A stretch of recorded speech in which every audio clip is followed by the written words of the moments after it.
Secret 7 का रोमांचक कारनामा बाय एनिट ब्लाइटन। चैप्टर 5। एक महत्वपूर्ण मीटिंग।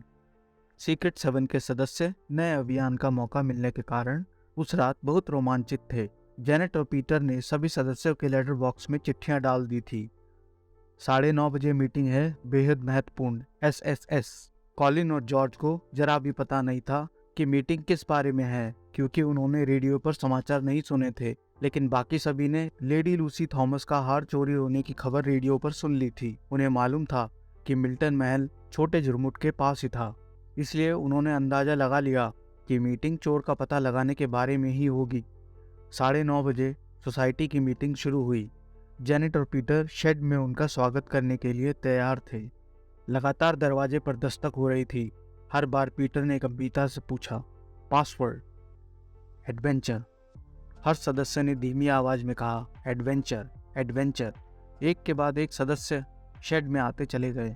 पीटर ने जैक से पूछा, तुम्हारी भयंकर बहन सूजी कहाँ है? कहीं आसपास तो नहीं है? आज की मीटिंग सचमुच महत्वपूर्ण है। तुम्हारे पास बैच तो है ना? हाँ, जैक ने कहा। सूजी आज दिन भर के लिए बाहर गई है और वैसे भी उसे हमारा नया पासवर्ड नहीं मालूम। कॉलिन ने पूछा, आखिर मीटिंग किस बारे में है? जेनेट का चेहरा देखकर तो मुझे लग रहा है कि कोई गंभीर मामला है। ऐसा लगता है जैसे वह किसी समय बड़बड़ाकर बोलने लगेगी। जेनेट ने कहा, जब तुम्हें बात पता चलेगी तो तुम भी बड़बड़ाकर बोलोगे।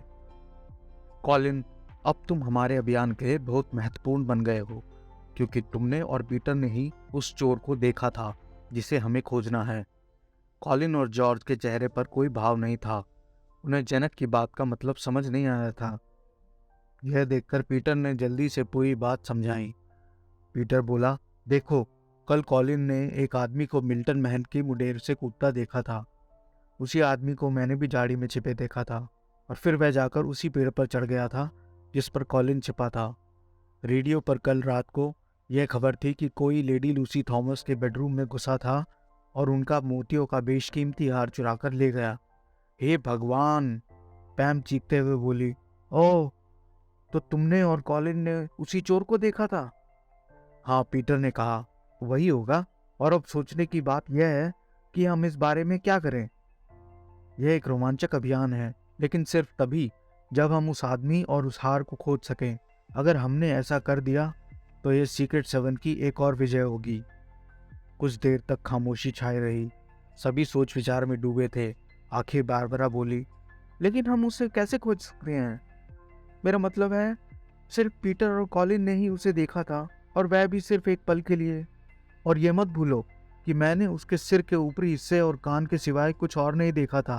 कॉलिन ने कहा, सिर्फ इतने भर से मैं भला किसी को कैसे पहचान सकता हूँ? वैसे भी मैं सड़क पर चलते समय ऊपर से झाँककर लोगों के सिर तो नहीं देख सकता हूँ। कॉलिन की बात पर जेनेट हंसकर बोली, तुम अपने साथ नसैनी लेकर चलना। यह सुनकर सब लोग हंस दिए। जॉर्ज ने पूछा, क्या हमें यह बात पुलिस को बतानी चाहिए? मुझे लगता है जरूर बतानी चाहिए, पीटर ने सोचते हुए कहा। वैसे हम उनकी कोई खास मदद नहीं कर पाएंगे, फिर भी हमें सबसे पहले यही काम करना चाहिए। इसके बाद हम शायद आगे भी पुलिस की मदद कर सकें। हम अपने स्तर पर खोजबीन करेंगे। हम देखेंगे कि क्या हम अपने दम पर इस बारे में कुछ पता लगा सकते हैं। जॉर्ज ने कहा, हम अभी पुलिस स्टेशन चलते हैं। यह कितना रोमांचक होगा। पुलिस इंस्पेक्टर हम सातों को देखकर हैरान रह जाएंगे।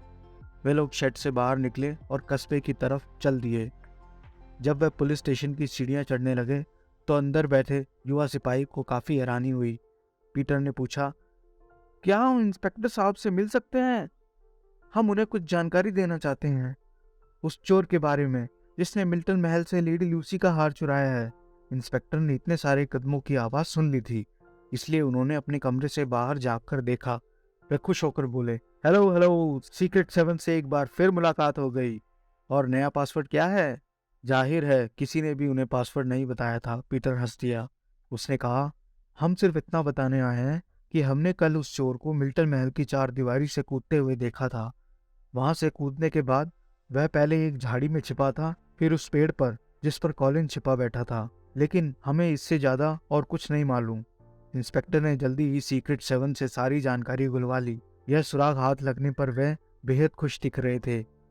कुछ सोचते हुए उन्होंने कहा, मुझे ये समझ नहीं आ रहा है कि चोर आखिर इतनी ऊंची दीवार पर चढ़ा कैसे। वह किसी बिल्ली की तरह चढ़ सकता होगा? किसी नसैनी का भी इस्तेमाल हुआ है? अच्छा सीक्रेट सेवन, मुझे लगता है कि तुम इस मामले में ज़्यादा कुछ कर सकते हो। बस अपनी नज़र खुली रखना, शायद तुम्हें वह आदमी दोबारा दिख जाए। दिक्कत सिर्फ यह है, कॉलिन ने उसके सिर का सिर्फ ऊपरी हिस्सा ही देखा था और मैंने उसे बस एक नज़र ही देखा था। वह बहुत ही साधारण दिख रहा था, पीटर ने कहा। फिर भी आप यकीन रखें, हम अपनी तरफ से पूरी कोशिश करेंगे। वह सब पुलिस स्टेशन की सीढ़ियां उतरकर दोबारा सड़क पर आ गए। पीटर बोला, और अब हम उस जगह चलते हैं जहां कॉलिन ने उस आदमी को दीवार से कूदते देखा था। हो सकता है हमें वहां पर कोई सुराग मिल जाए। कुछ भी हो सकता है।